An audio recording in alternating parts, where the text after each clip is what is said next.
Hello, and welcome to Battle of the Beasts All Generation episode number 76. I'm Adam, and today we got two more beast fights out for our spot in round 3.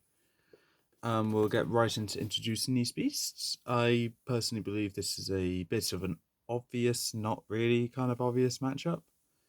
And let's get into it.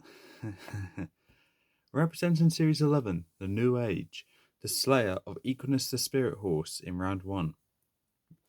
It is book number 6, Tauron, the Pounding Fury. I should double check that.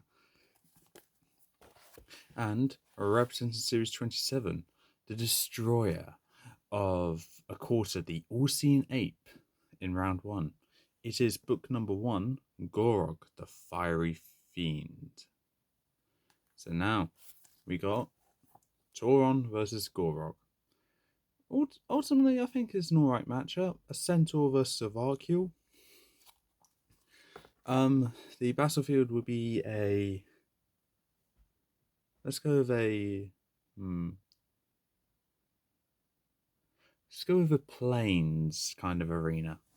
So that's dry grass and pretty much a plain, barren arena with a couple of rocks here and there.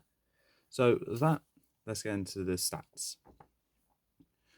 This horrifying buffalo man was created by Kenta, the witch from the blood of Tagus, Avantius horseman. Tauron is terrifying enough with his vicious hooves and deadly horns, but his creator Kenta has also armed him with a lethal two-pronged blade that could slice a man in half. And, yep, powers and abilities.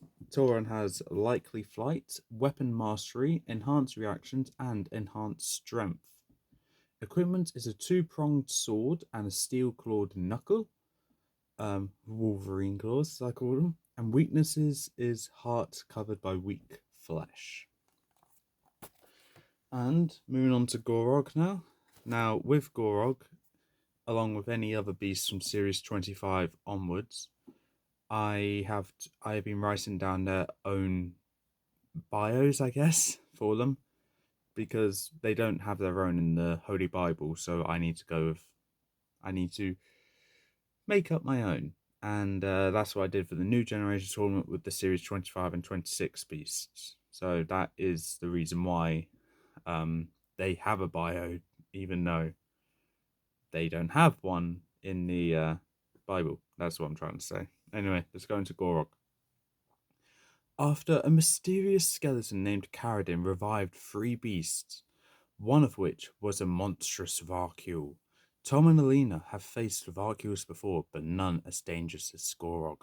To go along with his fangs and sharp as a knife, if he stares at you for too long, you'll start to boil from the gaze of the fiery fiend. Powers and abilities for Gorog is Burning Vision, Hypnotism, Enhanced Strength, and Natural Weaponry. With the Hypnotism, it can just lock them in place, not make them do whatever he wants. And Burning Vision, if he sets his eyes on something long enough, they will be burnt. But I'm going to say it's something that he can control, because I think if you stare at someone long enough, you can't lock them in place and then burn them, or burn them and lock them in place at the same time.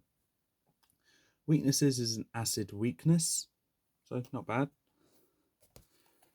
And with that, I'm going to move the Bible out of the way. And now, Tauron versus Gorog. Let's get into this. So as the chamber doors open, Tauron bounds out into the center of the arena, ready to sword and Wolverine claws, and roars into the arena, setting his sights on his next opponent. And all he sees in the chamber are 2 sets of glowing eyes, casually just bouncing up and down as Gorog bounds out, singeing any grass that comes into contact with him. He stares right into Tauron as he exits the chamber and stops there. Stares right at Tauron.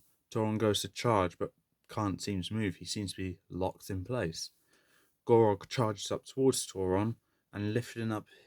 He jumps and lifting up his 2 front claws, he slashes onto Tauron.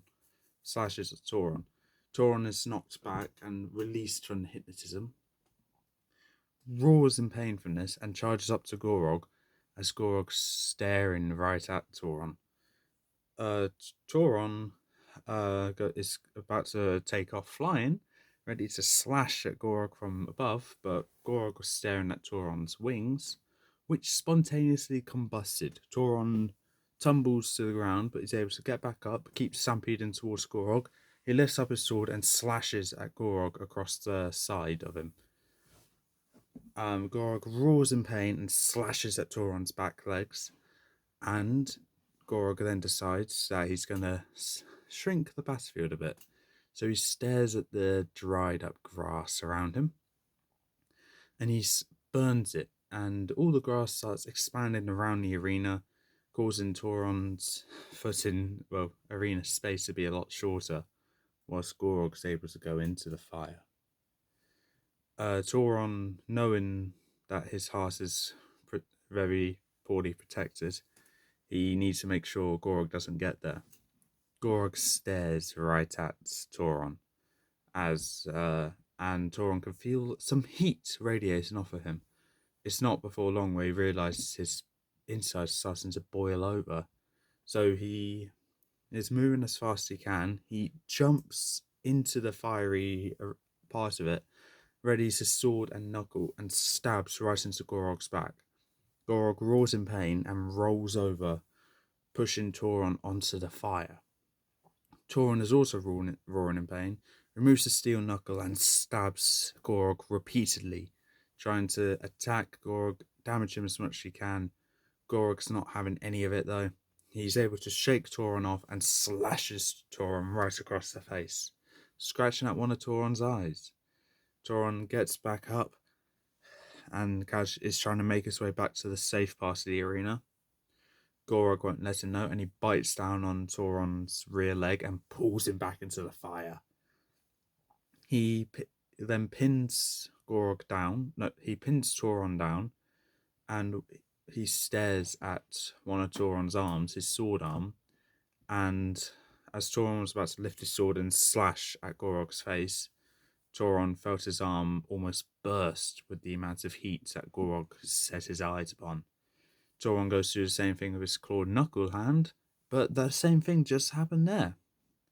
Tauron is roaring in pain from the agony that he's experiencing from this, and Gorog doesn't seem to care.